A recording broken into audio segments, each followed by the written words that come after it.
For the longest time, I used to decorate my home maroon and gold for Christmas, and I thought just to kind of reminisce of the past, I'm going to make this wreath with gorgeous maroon and gold colors.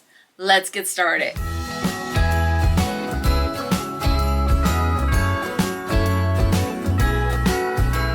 Let's go over what we're going to need for this wreath. I'm going to be using 3 types of ribbon, 2.5 inch, 1.5, and 1.5. They are not matchy, but I think they're going to be absolutely beautiful because we are going for that vintage look, and I want as much gold as possible so that our deco mesh will kind of pop with the gorgeous maroon. Then of course, pipe cleaners, 14-inch metal wreath form. The deco mesh I'm going to be using is this 21-inch beautiful kind of dark red maroonish deco mesh, and I got this one from Trendy Tree. For the center of the wreath, I'm going to be using these 2 bells from the Dollar Tree, and we're going to age them just a little bit. First, I'm going to get rid of the bows because they are a very bright red, so that is not going to match. Next, I'm going to remove the greenery. I've got the bells ready to go, and I'm going to be using some metallic paints. This one is by Deco Art, and it's called Rich Espresso. And then this gorgeous Sahara Gold by Folk Art, and this one's a little bit lighter, as you can tell. For my paint brushes, I'm going to be using the shabbiest brush I can find. I'm really going to dull down the bell with this darker color, but don't forget, it's still metallic, so it's going to give you some sort of sparkle. All right, my bells have been bronzed up a little bit. Now I'm going to bring in the lighter metallic color, going for that rustic look. But most of all, we're trying to hide that plasticky gold. I'm comfortable the way this looks. It looks just vintagey and just kind of used and a little bit rustic. I think these bells are going to turn out beautifully. Now I'm going to let them dry. Now that all the paint is dry, I'm going to grab some Mod Podge and just seal all of that in. If you don't do this, it's going to scratch super easy. So a beautiful coat of Mod Podge, and I'm going to let this dry overnight. I know it's looking very frosty right now, but it will dry nice and clear for us. First things first, let's get our wreath form all set up, and we are going to keep it simple. We are going to keep it easy. I'm going to start by putting a pipe cleaner on row 1 and 2. And I'm going to go section at a time. And then I'm going to bend the little tails towards the inside of the wreath. 2 are going to go on rows 3 and 4. And we're going to do a twist and fold it down towards the outside of the wreath.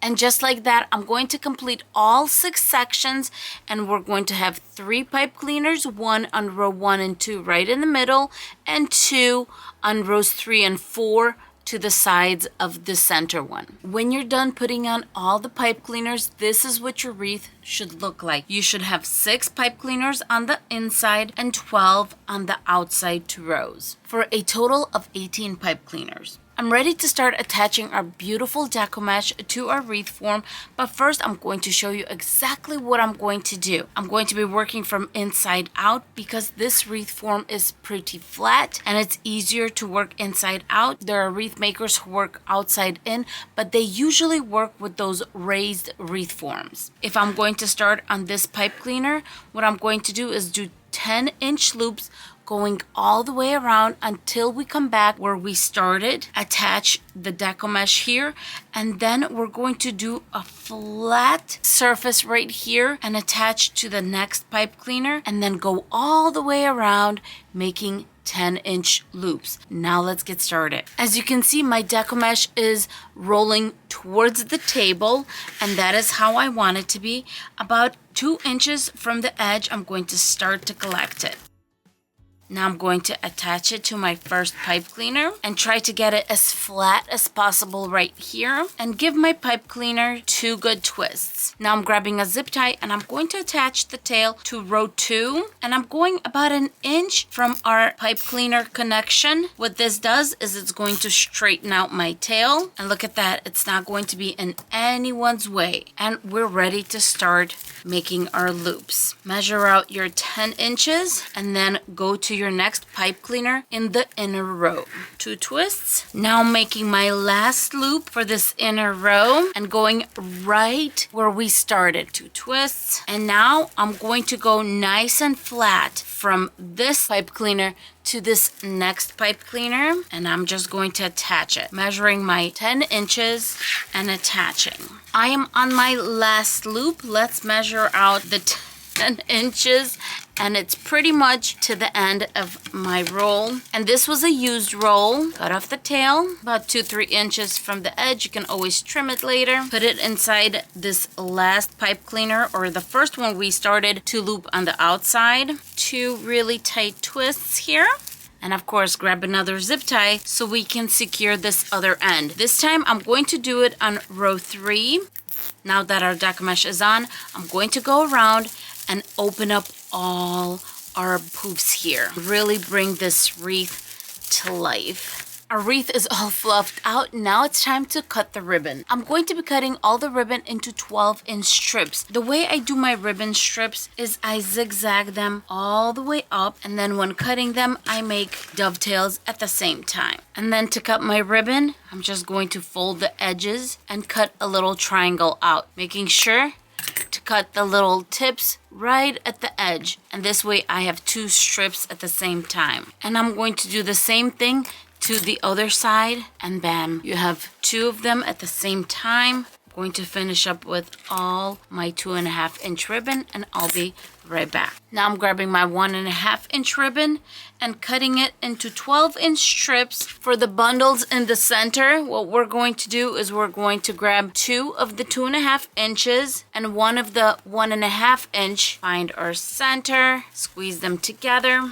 and attach. I'm not going to be attaching anything besides this ribbon, so I'm going to take the pipe cleaner, twist them up about 1 inch, flip off the excess, fold the pipe cleaner in half, and then in half backwards. For the next one, we are going to do 2.5 inches, and then we're going to get the stripe 1.5 inch. On our inner row, I'm going to be using 2 of the 2.5 inch ribbon going all the way around, but I'm going to go every other with the stripe and the checkered. Stripe checkered only on the inside row. Here's our stripe. We did the checkered first.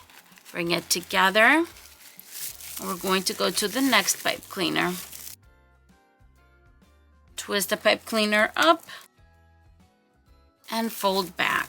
2 of these and checkered next. And I'm just gonna continue going every other of the 1.5 inch, going all the way around on the inner row.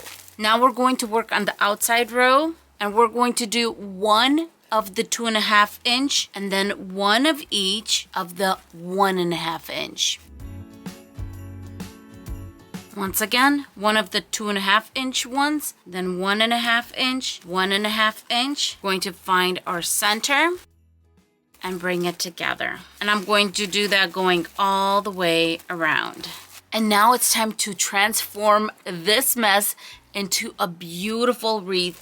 And I'm just going to start opening up all my ribbon like a flower. And just to go over the ribbon, I have 24 pieces of the 2.5 inch, and I have 15 pieces each of the 1.5 inch. In the center row, I did bundles of 2 of my 2.5 inch ribbon, and then just 1.5 inch ribbon, and I went every other with the checkered and the stripe. On the outside row, I just used 1 of the 2.5 inch and 1.5 inch. I just did 1 of each in each bundle. Our wreath is all fluffed out. If you want, you can definitely be done here, but we are going to add bells. The first thing I'm going to do is I'm going to put strings on both of my bells, and I'm going to be using a maroon ribbon.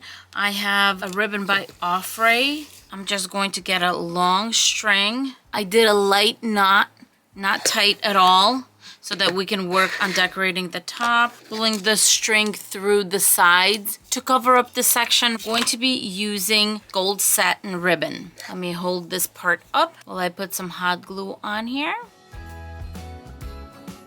The leftover gold ribbon I have, I'm going to cut in half. So all I have is 7 inches of each, but I'm still going to try to make a tiny little bow to put in the front. Put a little dot right here. Tiny, tiny, just so it comes together. A dot on this side and bring that center to the back. Now I'm going to cut 2 pieces of the maroon ribbon, and that is how we're going to bring this little bow together. And I'm just going to wrap it around the center in the back, going to tie a knot. Since I got this really tight, I'm going to grab this ribbon and bring it around one more time, but kind of on the looser end so we can actually see a little bit of the maroon. And I'm going to hot glue it to the back. Cut off the excess maroon ribbon, and I'm going to cut these tails on a little angle. And now all that's left is to attach my little bow to the top. How sweet is this? I'm going to do the same thing to this one. Now I'm ready to attach my bells to my wreath. As you can see, I'm doing everything from the back just because it's easier to control the bells from here. One is a little lower. I need to get one a little higher, but not too much. Wrap it around and see how it looks. And in this case, you definitely want to cover the back. That is what's going to seal the bells in. Now I'm going to start making my knot. And worst comes to worst, if you can't figure this out, you can always grab a zip tie and just zip tie the tail. Cut the ending, and let's cut the excess. Now I'm going to grab a red placemat and just start zip tying it. That's it.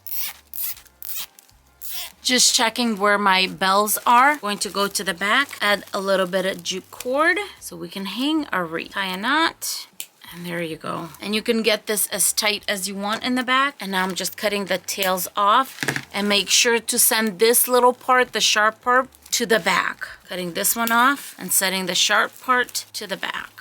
And now just one last fluff, organize how I want my bells, and that's it. This wreath is ready to be displayed.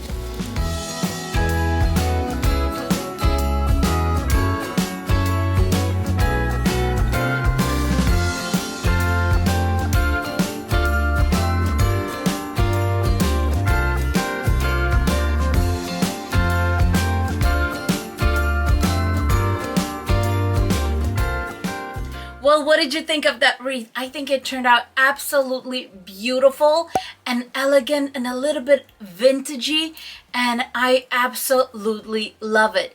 Thank you so much for being with me. If you would love to see more wreath tutorials and are not subscribed, please consider subscribing, hitting the bell, and of course the thumbs up button. And if you would love to see more wreath tutorials right now, I prepared 2 more videos for you to enjoy. With that being said, thank you so much for being with me, and I will see you in my next video. Bye bye, my sweet friends. Mwah!